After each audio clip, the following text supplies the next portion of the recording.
Welcome to Echoes of the Unknown, the podcast where we explore some of the world's most fascinating unsolved mysteries. I'm Jack Montgomery, and today we're traveling back to 1908, when a remote stretch of Siberian wilderness became the stage for one of the most powerful explosions in history. A brilliant fireball crossed the sky. A flash lit the horizon. Moments later, an immense blast flattened a vast swath of forest. An event so sudden, so violent, and so strange that over a century later, it still raises the same haunting question. What exactly exploded over Tunguska? In the early 1900s, central Siberia was a world unto itself. Dense taiga forest, swampy ground, and long distances between settlements.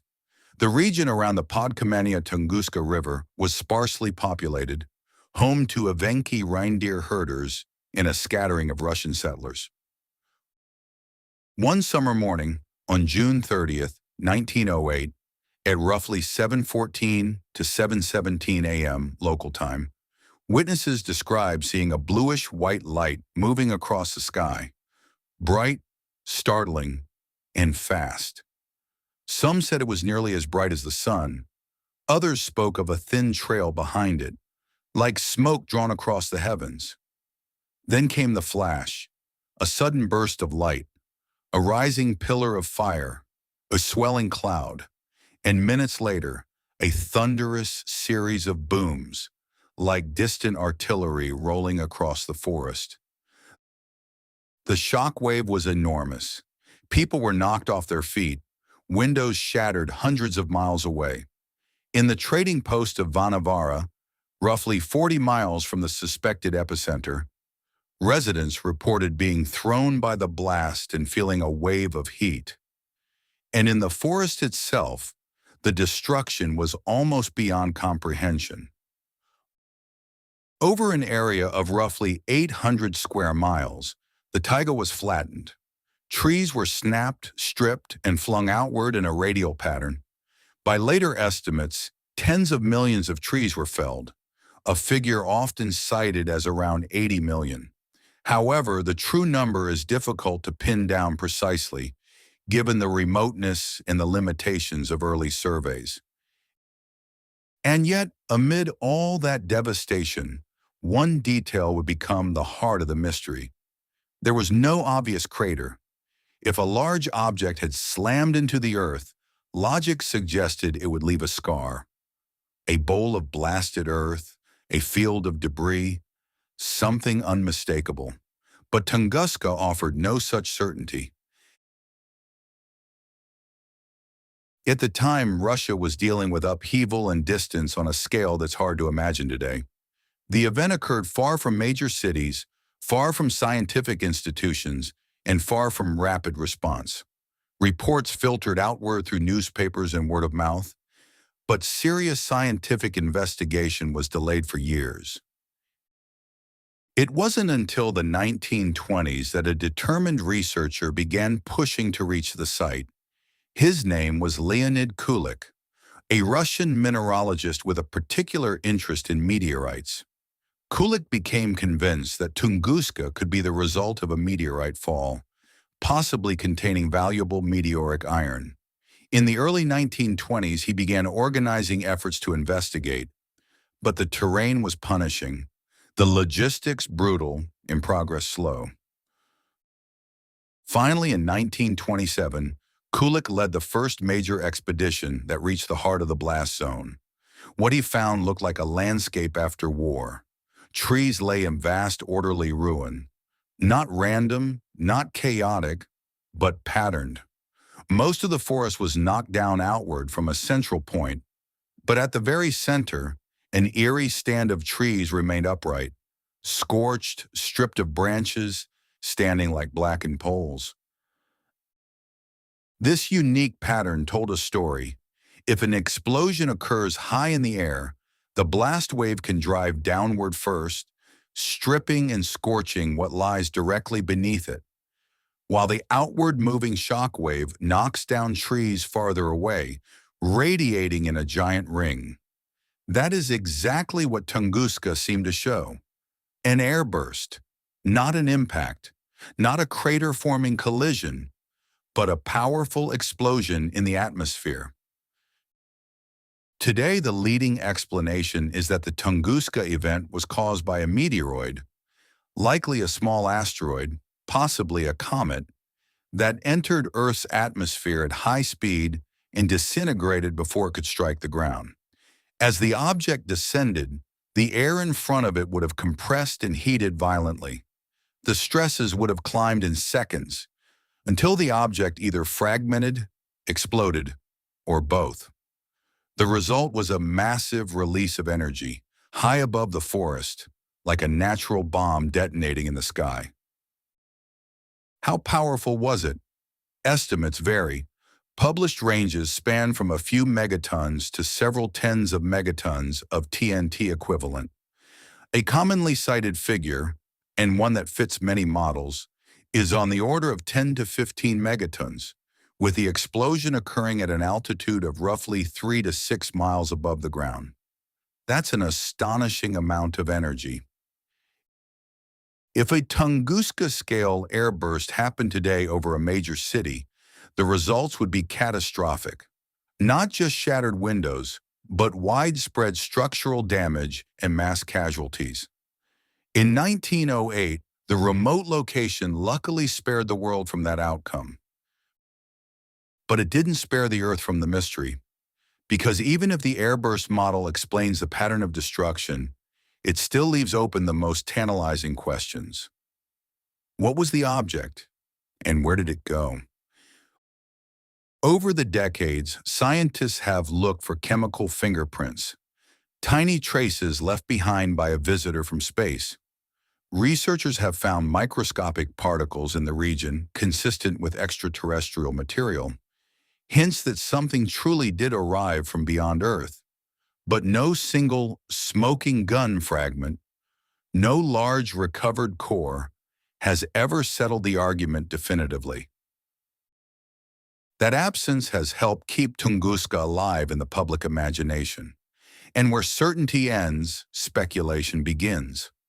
Over the years, alternative explanations have been proposed, some scientific, some fringe, and some purely fantastic. One idea suggested a natural gas eruption, a massive release of methane igniting in the atmosphere, but it struggles to explain the high-altitude atmospheric effects reported after the blast. Another hypothesis, more exotic, imagined a small black hole passing through Earth, a theoretical event that could release tremendous energy.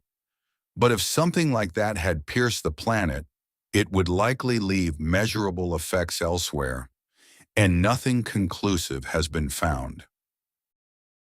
And then there is the one that refuses to die, the alien spacecraft theory. In the mid-20th century, after the world had witnessed the power of nuclear explosions, some writers and thinkers drew parallels between Tunguska and a detonation in the sky. They suggested an extraterrestrial craft might have exploded over Siberia, either accidentally or intentionally, leaving no crater and little debris. There is no credible evidence for it, but it persists because it fits the shape of the mystery. Unimaginable power, an explosion in midair, and a missing source. Still, the most sobering aspect of Tunguska isn't the speculative theories.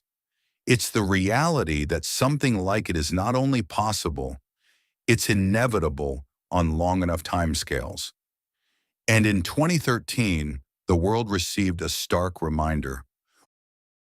On February 15, 2013, a meteor exploded over Chelyabinsk, Russia. The fireball was filmed from countless angles, a bright streak that became a sudden flash. The shockwave arrived moments later, shattering windows across the region and injuring around 1,500 people. Most of them hurt by flying glass after they approached windows to look at the light. The Chelyabinsk event released energy on the order of hundreds of kilotons, commonly estimated around 4 to 500 kilotons. That was far smaller than Tunguska, and it still caused widespread damage. Chelyabinsk did something Tunguska never could. It gave the modern world a real-time demonstration of how an atmospheric explosion from space behaves, and how little warning it can give. In fact, one of the unsettling takeaways from the Chelyabinsk event is that the object arrived from a direction that made detection difficult, near the glare of the sun, reminding researchers that even with modern telescopes and tracking systems, the sky still has blind spots. Tunguska, in that sense, becomes more than a historical mystery. It becomes a warning, a reminder that Earth moves through a cosmic environment filled with debris, fragments left over from the formation of the solar system, wandering rocks and ice that cross our orbit without malice, without intent, without warning. Most pass harmlessly. Some burn up in the atmosphere in brilliant, harmless streaks, and very rarely, one arrives with enough mass and speed to change the world beneath it. For several nights after the Tunguska explosion, reports from parts of Europe described unusual bright nights, skies that glowed, with twilight-like illumination lingering late into the evening. Accounts even describe being able to read outdoors at midnight in places like London. These effects are often linked to high-altitude dust and aerosols injected into the atmosphere, the kind of phenomenon that can follow large explosions or impacts. And yet, even here, Tunguska keeps its secrets, because the exact composition of the object still matters. A rocky asteroid might leave different remnants than a fragile comet. A comet might disintegrate more completely, leaving less behind. The models continue to improve, but they do not deliver a single, final answer. And that is why Tunguska remains so compelling. Not because it's unsolved in the way a crime is unsolved, but because it sits at the edge of human certainty. We can model the blast, map the treefall pattern, estimate the altitude, compare it to modern air bursts, find microscopic traces that suggest an extraterrestrial origin. And still, the core moment remains just out of reach. We weren't there with instruments. We didn't collect the falling fragments. We didn't track the object in advance. We have only the afterimage, a forest knocked flat in a pattern that tells us the sky exploded. And maybe that's what makes it linger in the mind. Tunguska is a mystery that doesn't need villains, no motive, no suspect, no crime scene tape.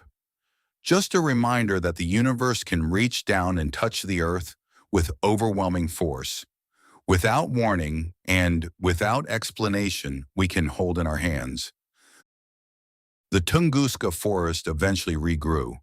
The scar softened. The trees returned. Nature, as it always does, began to erase the evidence. But the question remains hovering above that quiet Siberian wilderness, like an echo that never fully fades. What crossed the sky that morning in 1908?